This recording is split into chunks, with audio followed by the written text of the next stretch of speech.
nawe reba ibintu uri gukandagira bitari bisanzwe mu bugingo bwawe, bitari bisanzwe mu miterere. Twe tubabwiye urugero rw'ibyatsi byafatikaga, ariko ubuzima bwo mu isi bwunganira ubw'umwuka. Tuganire, wowe nta bintu uri kugenda ukandagira ugasanga wijanditse mu bintu utari usanzwe ubamo, nta ngeso iri kukwadukaho. Ijwi ry'umukanguzi. Yesu ashimwe bene data nshuti z'umusaraba, tubaye ikaze ku ijwi ry'umukanguzi. Ni Marcel nk'ibisanzwe, turi kumwe na Jeanne Kwizera muri iki kiganiro ndetse na Aniseti. Ntabwo turi twenyine, turi kumwe n'abandi, namwe turi kumwe. Mwumve mwikaze. Hari abari kudukurikira bari mu gihugu cy'u Rwanda ndetse n'abari hanze yacyo. Mwese mwumve mwikaze kandi kubana natwe n'umugisha. Reka tubasabe n'ubundi mukore subscribe, ni uburyo bwiza bwo kugira ngo mujye mumenya ibiganiro twashyizeho. Hari umuntu ukurikirana ijwi ry'umukanguzi utarakora sub? Birashoboka ko baba bahari. Utarakora subscribe? Yego. Akunda ijwi ry'umukanguzi? Ariko niba hari, reka twongere tumwibutse. Byaba ari igitangaza. Yego. Ahubwo naringize ngo urababwiye ngo bakore subscribe ku Mutahajuru. Naho ku ijwi ry'umukanguzi nizeye ko bahari. N'abatarahagera nabo twabibibutsa bakabikora, ndetse no ku Mutahajuru. Ibiganiro dukora ku ijwi ry'umukanguzi, reka nsabe bene data bajye babisangiza abandi. Notification. Buriya niko k'ingenzi. Gukora ku nzogera. Iyo akoze subscribe, hirya abona akantu gasa n'inzogera. Noneho iyo ugakanzeho hari aho bita kuri all notifications. Niho ukora. Yego. Bifasha nyine kuba nakwa uploading ikiganiro direct muri phone yawe agahita kibona. Yego. Ni uburyo bwiza mubikore kandi muzaba mufatikanyije natwe gukora umurimo w'Imana. Hanyuma no gukora like kuri ka kantu k'igikumwe nako bajya bakoraho. Ese like wamenye no kugira ngo no kwivivuza. Ubundi iyo ikiganiro gifite like nyinshi, YouTube irakirekomanda, igisangiza abandi benshi. Kandi ikintu gitangaje, YouTube igusangiza ibiganiro bisa n'ibyo ukunda kureba. Sinzi niba icyo kintu mukizi. Iyo ukora like uvangavanga ibiganiro, YouTube nayo irakuvangira. Ibibona nyine uri umuntu ukunda uruvange. Ariko iyo ugeze ku kiganiro cy'ijambo ry'Imana akaba ari cyo ukoraho like, ibindi ukabireba ariko nturayikinga, biba bivuze ngo nibabona ikindi kiri muri uwo mujyo bazakiguhe. Burya like ikora ikintu gikomeye cyane. Biba bivuze ngo YouTube we nubona ikindi gisa n'iki nacyo ukiduhe, uzakimpe. Ngira ngo babyumvishe noneho. Anise, tushoje amasengesho y'iminsi 7. Bene data twarabanye mu masengesho, ariko ni byiza nyine twese tujye dufatikanya gushima Imana kuko hari icyo Imana iba yakoze. Rero twari dufite intego ivuga gusengesha umwuka mu buryo bwose bwo gusenga. Njyewe rero narungutse mu buryo bwose bwo gusenga. Nari nzi ko gusenga byonyine bihagije, ariko burya hari n'indi mirimo dukora mu buryo bwo kuramya Imana, nabwo tukaba turasenze. Ngira ngo mwarabisobanuye, mwari amasengesho, abantu barabyumvishe kandi twaranabikoze. Yego. Yego. Imana ibahereza umugisha. Mwafashe umwanya munini wo gusobanura uburyo bwo gusengesha umwuka, abantu barabyumvishe. D'abord twabonye ko kugira ngo umuntu asengeshe umwuka agomba kuba abyarwa nawo. Kugira ngo umuntu abyarwe n'umwuka agomba kuba yizera. Iyo nayo ni subscribe tuba dukoze ku Mana. Ubundi se which means subscribe. Gusubscribinga ni ukwiyandikisha. Ubundi icyo nicyo bita kwiyandikisha. Ubundi simukadi muzi icyo bivuga? Ni subscribe identity n'irindi jambo ryo ntari bukoreshe. Ubwo ni ukuvuga ngo ni ukugira indi identification. Sim S ni ukuvuga ngo ni ukwiba, ni ukujya mu rindi rangamimerere. Rero iyo dusenga ku Mana tugomba kuba twarabyawe nayo. Twabonye twakoresheje na ririya sengesho Yesu yigishije abigishwa, Data wa twese uri mu ijuru. Iryo ryonyine iryo jambo ryonyine ni rinini cyane. Data wa twese uri mu ijuru, first of all ugomba gusenga Imana ari so. Yego. Warabyawe nayo. Yego. Kabiri, ukamenya ko atari wowe wenyine. Kristo ni ikinege ku Mana, ariko Aniseti si ikinege. Yego. Sibyo? Ntabwo ndi evangeliste w'ikinege. Hari abandi barahari. Ni ugukorera Imana udahonyora. Urugo rw'Imana rwuzuye urubyaro. Sibyo? Ni ugukora ku mbehe y'Imana, ariko ukaba uzi neza ko utari buyore ngo umare. Fata umugisha Imana iguhaye, ariko usangire n'abo so abe yabyaye. Data wa twese. Imana ibaha umugisha. Rero twabonye ko nta usenga mu mwuka umwuka atarawubyarwa nawo. Tubona ko nta wasenga mu mwuka atarabatizwa mu mwuka. Tubona ko nta wasenga mu mwuka atayoborwa n'umwuka. Ni intambwe 3. Dusamara yizinze, ntabwo dusubiye muri bya biganiro byashize kugira ngo nibora tubwire n'abandi tutabanye nabo. Kubatizwa mu mwuka ni igihe ubuzima bwacu bubaye kombine n'ubwa Yesu, tukamuha umwanya w'ubusabane. Twabonye ko tudakwiriye gusenga dusaba Imana kuzura umwuka, ahubwo dukwiriye kwirinda ibyaha, ahubwo tugasenga dusabana n'umwuka. Kuko umwuka Imana yarawutanze. Sinzi niba byaba ari icyifuzo kujya gusenga ngo ngewe mbe ngewe. Nkavuga Mana ngira Aniseti, ndabera iki Aniseti, ndajya kubisabira iki kandi ari byo mfite. Ubundi Imana iduha Kristo Yesu yari iduhaye ibiri muri we, yari iduhaye ibimwuzuye. Niko Yohana 1:16 havuga. Ibimwuzuye nibyo twahaweho twese. Kuki tujye gusenga tubisaba kandi twaramwakiriye? Ubundi twakira Kristo ni iki tutakiriye muri we? Ni ukuvuga ngo niba twarakiriye Kristo Yesu, ibimwuzuye nibyo twahaweho twese. Niba ari ibimwuzuye rero dusabane n'umwuka. Gusenga dusabana n'umwuka twabonye ko bikorwa gute? Kureka icyo umwuka yanga. Kureka icyaha, ariko kurwanya kamere. Iyo turwanyije kamere rero nibwo ubusabane bw'umuntu n'umwuka w'Imana buba. Iyo bubaye nibwo atwuzuza imbaraga, nibwo ajya yatanga impano. Noneho dukuraho urujijo, abantu benshi bazi ko gusengesha umwuka bisaba kugira impano z'umwuka. Twabonye ko Mose, Imana yamuhamagaye kujya gukura ubwoko bw'Imana muri Egiputa. Mose atarerekwa na rimwe. Twabonye ko Aburahamu, Imana imubwira ngo jya mu gihugu nzakwereka. Ntiyari asanzwe arota, ntiyari asanzwe ari umuhanuzi. Kugira umutima gusa umenetse, Imana iragutora. Twabonye ko Nowa yizeye, atari umuhanuzi, atarerekwa.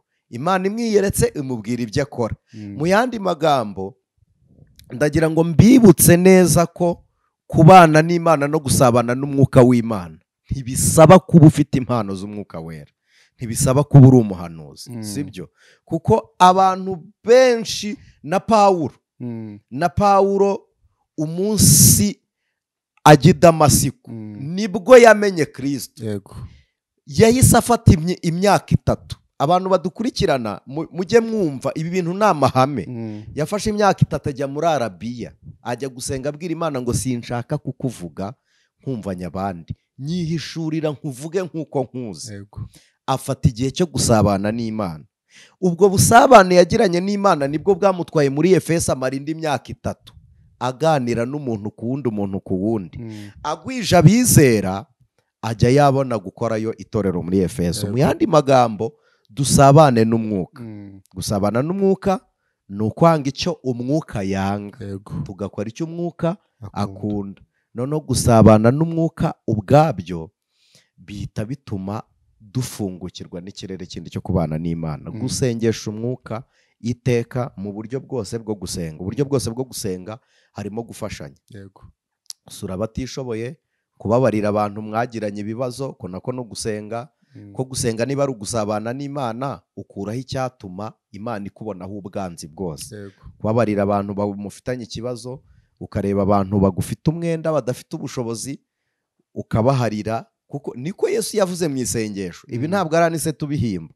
Yaravuze ngo uduharire imyenda yacu nk'uko natwe twahariye abari mu imyenda, abaturi mu imyenda. Ni isengesho Yesu yavuze, kandi ijambo Kristo yavuze ni ihame. Imana ibaha umugisha. Amen. hari kandi wenda mbere uko dukomeza uduharira imyenda yacu. yego Ubura nihe myenda Kristo ari kuduharira?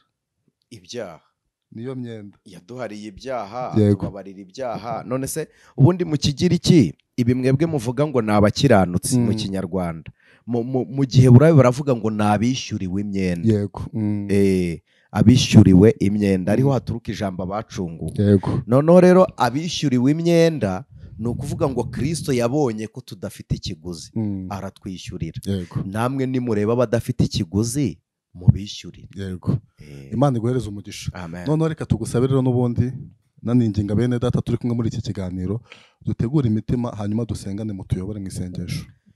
Urera Mana urakiranuka, izina ryawe uri Uwiteka. Ibihe ntibiguhindura, ntibigukuraho, ntibigusazisha kandi ntibigucogoza. Uri Imana yihariye. Twe tugera mu bihe impinduka zabyo zikatugiraho uruhare, kandi mwami runini rimwe na rimwe rukaducogoza cyangwa se rukadukomeza. Ariko uko gukomera no gucogora byose ntibiba bifatika. Gukomera nyako ni ugutunga Kristo, gucogora biteye isoni ni ukubura umukiza. None ubwo tugufite nk'umurengezi wacu, tugirire neza. Ukuboko kwawe kwiza ni kubane natwe. Mwuka wawe wera nukorere muri twe, uduhe imbaraga zo kwaturira bene data impamvu z'ibyiringiro byacu. Udukomereshe urukundo rwawe kubw'ubucunguzi bwawe, kuko amaraso yawe niyo atweza. Mwuka wawe wera naguma muri twe, turahumuriza imitima ikomeretse. Muririmbyi yaravuze ngo izina ryawe ni umunara muremure, aravuga ngo ni urutare twubakaho. Reka buri muntu wese wari uri kunyeganyezwa n'ibyago n'amakuba y'uburyo butari bumwe afate ku rutare ruzima ryo zina rya Kristo. Tubisenze ku bwawe tugushima none n'iteka ryose Yesu Kristo. Amen. Yesu aduhana umugisha. Amen. Twebwe tuganira ku ijwi ry'umukanguzi tuba turi kwiga ariko kandi nanone turi gusenga. Niyo mpamvu mba nkwiye gusaba bene data niba bari kumva ikiganiro nibagishyiraho umutima apana kugifungura kwa kundi bakamera nk'aho bagitaye bakigira mu bindi. Yego. Reka dusangire ijambo ry'Imana tujye gusoma mu Balewi. Yego. Ibice 6 turasoma umurongo umwe wa 5. Niba ngombwa turaza gushyiraho umurongo wa 6. Haravuze ngo umuriro wo ku gicaniro uhore waka ntugasinzire. Umutambyi ajye awushyiramo inkwi uko bukeye, awushyiremo igitambo cyoswa. Igice cyose mu bwoserezo bwacyo uwoserezemo urugimbu rw'ibitambo by'uko bari amahoro. 6. Umuriro wake ku gicaniro urudaca ntugasinzire. Amen. Ndagira ngo tuganire kuri aya magambo dusomye, kandi ndabizi neza ko umwuka ari bubane natwe. Umuriro ntukazime uhore waka ku gicaniro. Abeshye. Ongera usome. Njye nyine niko ntangiye. Oya, havuga ngo iki? Umuriro ntugasinzire. Yego. Anse. Karabe. Umuriro ntugasinzire wo ku gicaniro. Ngira ngo mwagiye muvuga kenshi ku bicaniro, ni ibikorwa byaberaga ahera harimo uwo muriro ndetse n'ibindi. Umuriro wo ku gicaniro wacanywe nande? Tuzi ko ku gicaniro habaga abatambyi ndetse n'abandi. Sinzi niba bari buze kuza muri wa muryango w'Abalewi. Uyu muriro wo ku gicaniro wacanywe nande? Ubundi ubusanzwe reka ngaruke inyuma mvuge impamvu nari mvuze ngo urabeshye. Yego. Bakoresha gusinzira kuko umuriro wo ku gicaniro ntiwiyenyegeza. Yego. Nta nubwo wicana. Uba ufite umuntu wawucanye. Impamvu bavuga ngo ni ugusinzira ni uko igihe cyo kuzima kwawo haba hazimye amaso y'uwawurebereraga. Yego. Niyo mpamvu bavuga gusinzira. Ubwo ni ukuvuga ngo ni igikorwa kitikora. Gikorwa. Niba gikorwa n'umuntu uri maso, ubwo igihe asinziriye bisobanura kuzima kw'igicaniro. Noneho bihita bigaruka rero bikaba imbere mu buzima, kuko umuriro ubundi ntusinzira. Ahasinzira umuntu. Kubera iki rero bavuze ngo umuriro ntugasinzire? Ni uko umuntu ari ukwiriye kubera amaso igicaniro. Rero umuntu wese wasinziriye turamukomeje. Hari ibitotsi bibiri ivuga by'urupfu, hari no guhunikira. Sinzi uyu muntu udukurikiye ameze ate. Ubundi iyo bavuze Yesaya yarabihanuye ahagaze i Siyoni mu murwa w'abera. Nituvuga i Siyoni mu murwa wera muhumve muri ubu buryo. Nta muntu wakoreragaho icyaha cy'ubusambanyi, hajyagayo abantu batoranyijwe. intoranywa. icya kabiri habaga abaramyi, kandi kugira ngo binjire i Siyoni babanzaga kwihana. Yego. gatatu n'umuntu wageraga i Siyoni habaga abakumirizi mu marembo. Abakumirizi urabibuka? Yego. Ku byumba by'amasengesho ya mbere, mbere yo kwinjira wasangaga umuntu ku muryango ubanza kukwatuza. Yego, kugira ngo ujye ahera. Kugira ngo ujye ahera nawe wumva uri ahera. Siyoni naho hari abakumirizi. Kabiri hakaba ibikarabiro, ku buryo buri muntu wese wajyagayo yabaga yanyuze ku gikarabiro. Yego. Mu buryo bubiri kandi, umwuka n'umubiri. Baraturaga bakatura ibyaha, noneho bakajya no ku gikarabiro bagakaraba imigenzo n'imihango byose biba byarabagezeho. Yego. Hakaba rero n'ibitambo batambirwaga by'ibyaha, agatambirwa icyaha akinjira i Siyoni ari amahoro. Hakaba abaramyi buri saha i Siyoni. Nituvuga Siyoni ni Yerusalemu. Yego. Ariko reka tugereranye Yerusalemu na Kigali, Siyoni na Nyarugenge. Kigali ni umujyi, Nyarugenge ni akarere kari muri Kigali. Yego, muri Siyoni raho ni akarere kabaga muri Yerusalemu. Ariko Siyoni kagira agace k'umwihariko, niho hari hubatse urusengero rw'Imana. Yego. Rero abadusomye ni Abalewi. Ari ijambo nshaka,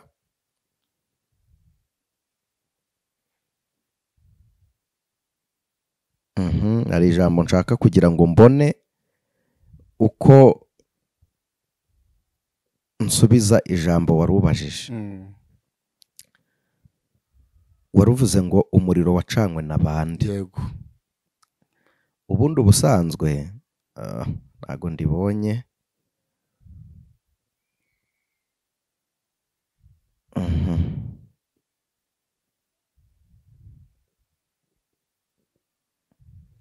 Ntago mbonye ijambo nari ndi gushaka kugira ngo turigendereho, naribonye. Naribonye rwose, Imana ishimwe. Umuriro wo ku gicaniro, yego, ushushanya umwuka wera. Igicaniro ni Kristo. Noneho umuntu watambaga yabaga ari umuhuza w'Imana n'abantu, ari we witwa umutambyi, nawe yari mu izina rya Kristo. Hanyuma uwacanaga ninde? Ni Umulewi. Abalewi ntugire ngo iyo babaga bari gucana biyitaga Abalewi. Oya, Abalewi n'umwana wabyawe na Leya mwene Yakobo, amwise Lewi byari bisobanuye ngo ni ugufatanwa, mfatanyijwe n'umugabo wanjye. Ko muribuka igihe Yakobo yatenderaga Leya na Rasheli, simpatinda, umwe yarahuzagurikaga. Umugore umwe akavuga ati bu niki cyatuma umugabo wanjye ari njye umutsindira, yabyara umwana akamwitirira izina. Rero yamwise Lewi, bivuze ngo umugabo ntazongera kugira aho ajya, bibaye gufatanwa. Yego. Hanyuma Abalewi bahabwa umurimo ryari? Igihe Abisiraheli bari bari kuva muri Egiputa, Mose akajya ku musozi Sinayi, amaranye n'Imana iminsi 40 n'amajoro 40, nibwo yamanutse asanga basenze ibigirwamana, akubita ibisate by'amabuye hasi, aranabisya, abanywesha ivu rya cya kigirwamana, arangije aravuga ngo nimufate inkota mwicane. Abo kwa Lewi bafashe inkota bahinda mu yindi miryango. Abalewi bari ibitangaza, baravuze ngo nidutinda tukazarira baratwica batumare, kugira ngo rero twikize, reka twebwe abari twe dufata inkota mbere. Bafata inkota mbere mu buryo bwo kurengera umuryango wabo. Sinzi niba iki kintu cyumvikana. Baravuze ngo nidutegereza ko abandi bafata inkota barahera kuri twe, ariko twebwe nituyifata turahera kuri bo. Kugira ngo rero umuryango wa Lewi usigare ufite abantu benshi tudashize, reka bari twe dufata inkota mbere. Abalewi bafata inkota. Imana irebye iravuga ngo murwaniye kuba ubwoko budacika. Yego. Ubwo mwebwe mugize ishyaka ryo kuba muhari, nimwe bwoko bwinshi.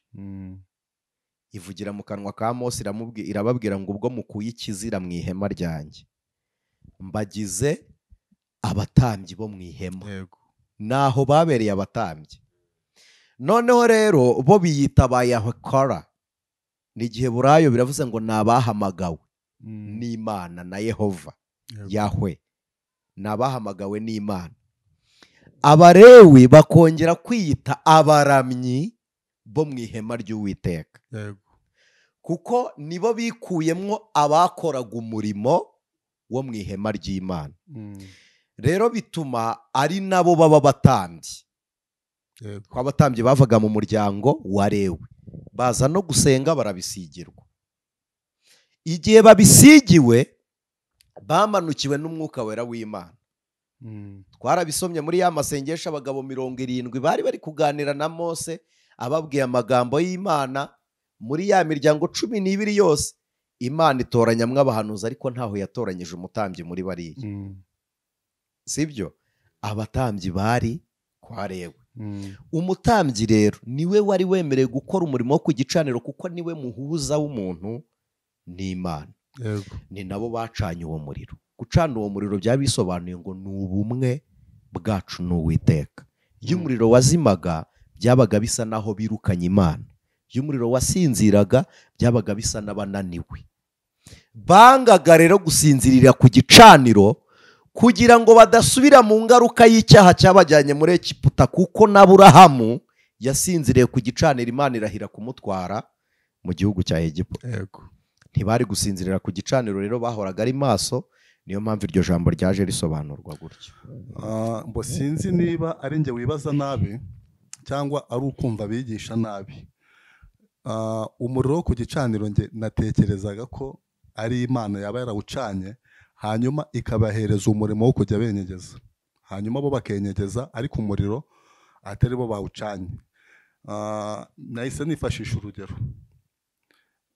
Eliya n'ubundi turabizi neza ko atari we wazanye umuriro, ahubwo Eliya we yakoze ibyo yagombaga gukora, hanyuma ahamagara Imana imanura umuriro uza gutwika igitambo. Ahantu Imana yacanaga umuriro cyabaga ari igicaniro kidahoraho. Ariko ntekereza ko kira n'ubundi cyahoragaho. Ikihe? Ntabwo igicaniro cya Eliya cyahozeho. Ndavuga kiriya cyo mu batambyi. Kiriya cyo mu batambyi rero, reka nkwibutse ko Imana itegeka Aburahamu kujya gutamba Isaka, yitwaje imvumba irimo umuriro. Ntabwo ari Imana yawucanye. Aburahamu yitwaje imvumba irimo umuriro. Umuriro wazaga kuriya wabaga ari umuriro uje gukora, niba navuga ngo ni intervention rapide, ni ikintu cyazaga cy'uwo mwanya, ubutabazi bwihutirwa bw'uwo mwanya. Imana yacanye umuriro inshuro nyinshi.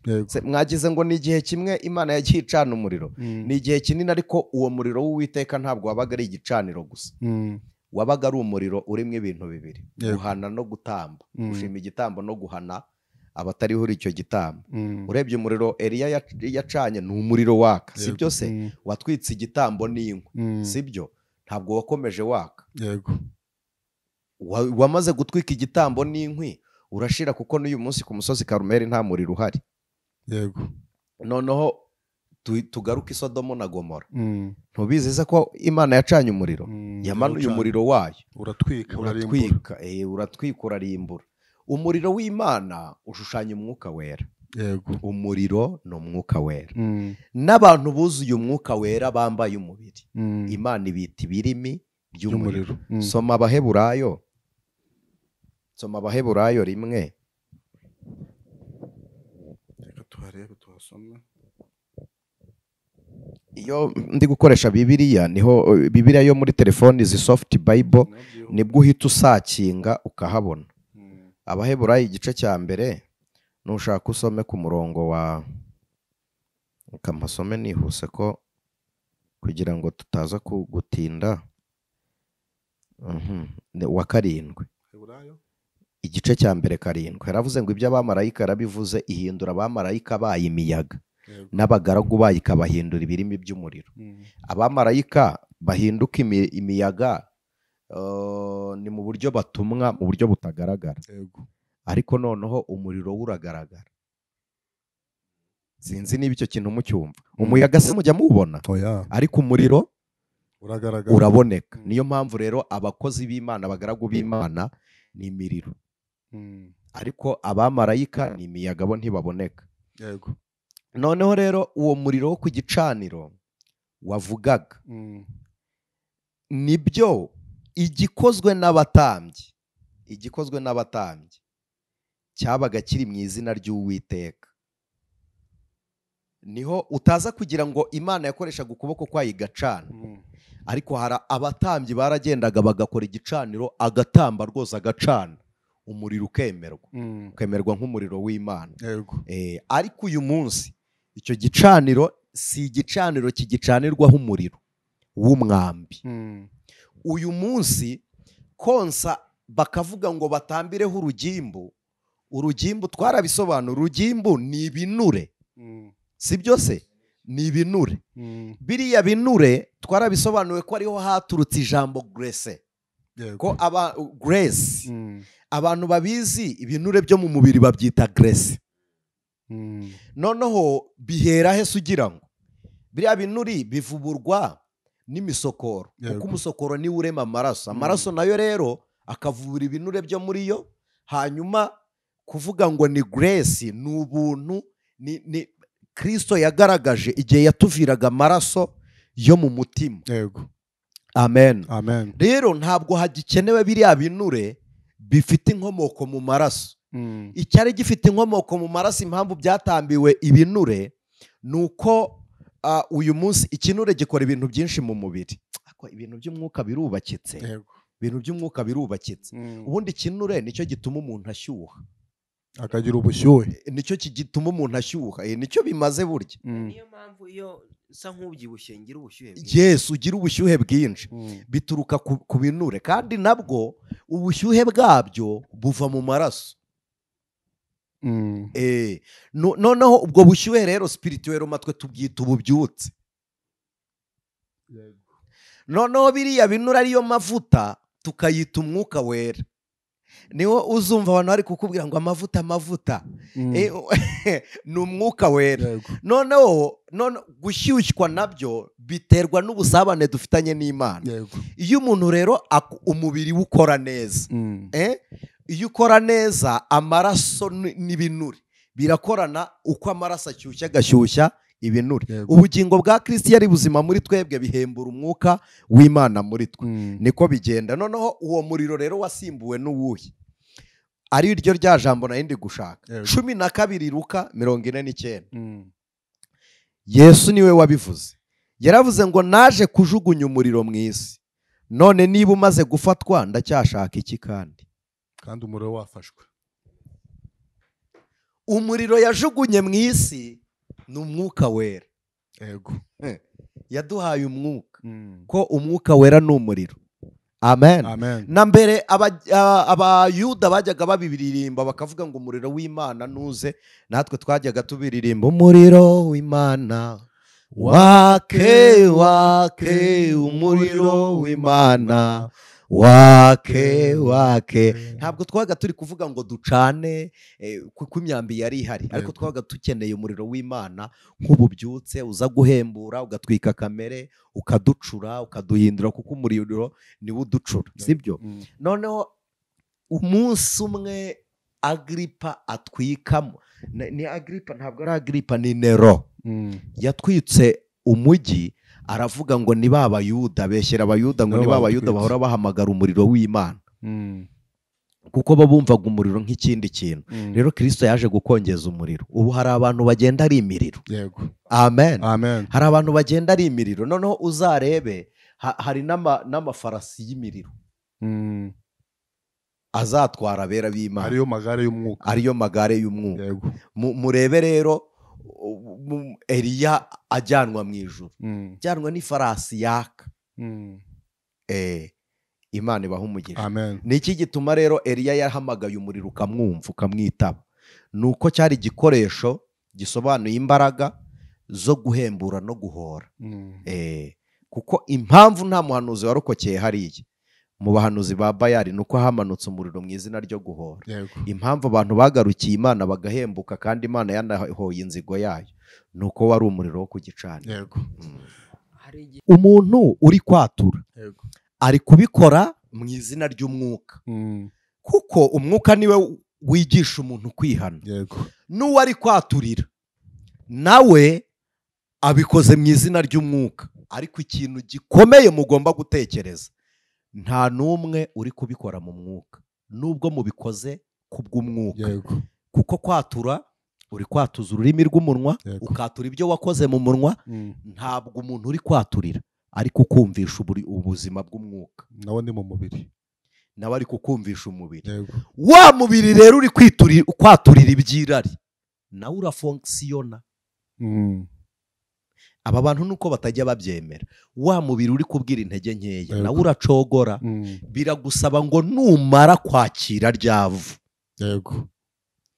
jya kuri sesa ridatumutse, utaritumuye hatagize umenya ibibaye. Imana ibaha umugisha. Amen. Noneho rero kurinda iki gicaniro cyo muri twe umuriro udasinziriye birashoboka. Yego.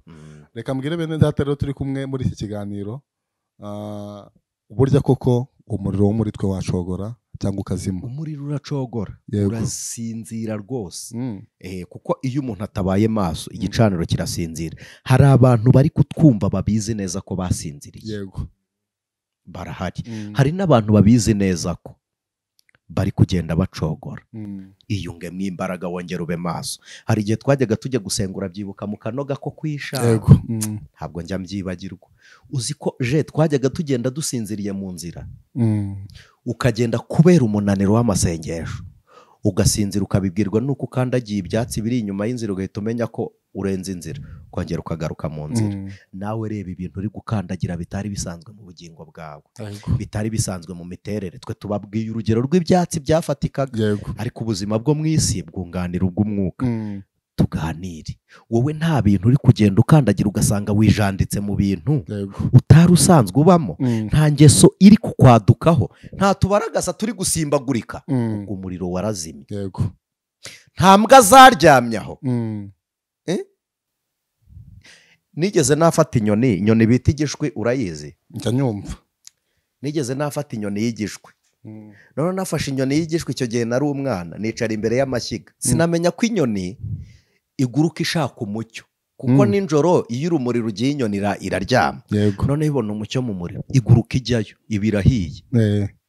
Ihiye irongera ivayo. Burya hari n'ihene zabaga zimeze zityo.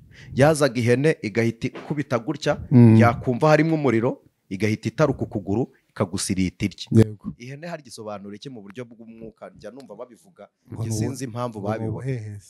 Hari uburyo agahehesi kaza kakagutarukirizaho, sibyo?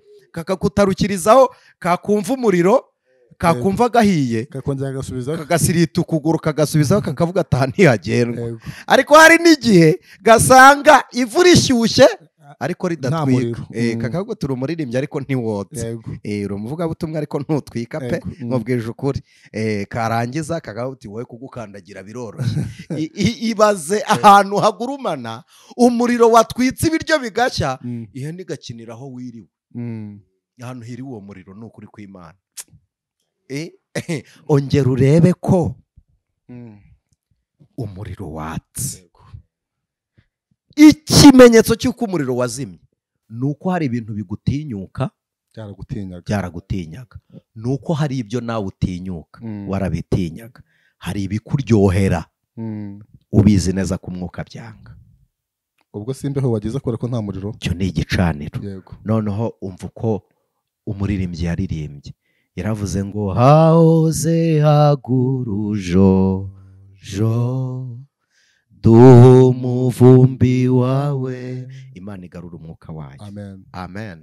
Muririmbyi yaravuze ngo managurwe hose mwami, n'umuriro niba ushaka, nyir'ibyaha birimburwe, nyir'ibyaha birimburwe. Amen. Reka dusoze ikiganiro, kandi ngira ngo kuba ku ijwi ry'umukanguzi ni ukwiga. Reka tujye tugushimira ihishurirwa Imana yagushyizemo kugira ngo natwe tujye tuvoma, hanyuma twese dufatikanye muri uru rugendo. Reka tubasabe rero n'ubundi mutubure mu isengesho dusoze. Imana ibaha umugisha. Umuntu wese yiyumvisha mu cyiciro arimo, ku ijambo ry'Imana n'indorerwamo umuntu yirebamo, ariko reka mpumurize umuntu ufite umuntu uhora uzimya igicaniro cyo muri we. Akazi kacu ni ukurinda igicaniro ntikigasinzire, sibyo? Ntabwo akazi kacu ari ugutaka ngo barazimya umuriro. Menya ahubwo ko aho umuriro wakira ariho imbaraga ziwuzimya zihurira. Icyo kintu kimenye. Numenya ngo niho imbaraga ziwuzimya zihurira, uhora utashya, uhora usenya. Iyo mvuze gusenya ni muri cya kinyarwanda kituzuye, ubundi batashya inkwi ntabwo basenya inkwi, barazitashya mu kinyarwanda nyacyo. Ni ibintu bibiri bihuze, hari intashyo hakaba arabatashya gusuhuzanya, hakaba no gutashya inkwi, ntabwo ari ugusenya. Hanyuma tashya nawe ubyita gusenya, genda usenya inkwi wongere watse. Gusenya inkwi rero ni iki? Ni ukureba bene so bagifite ibyiringiro ukabakuraho inkomezi, ni ukugera mu materaniro yera mukaririmbira na zaburi n'ibihimbano by'umwuka, mugahumurizanya imitima mubwirana ibyanditswe byera. Uko ni ugutashya.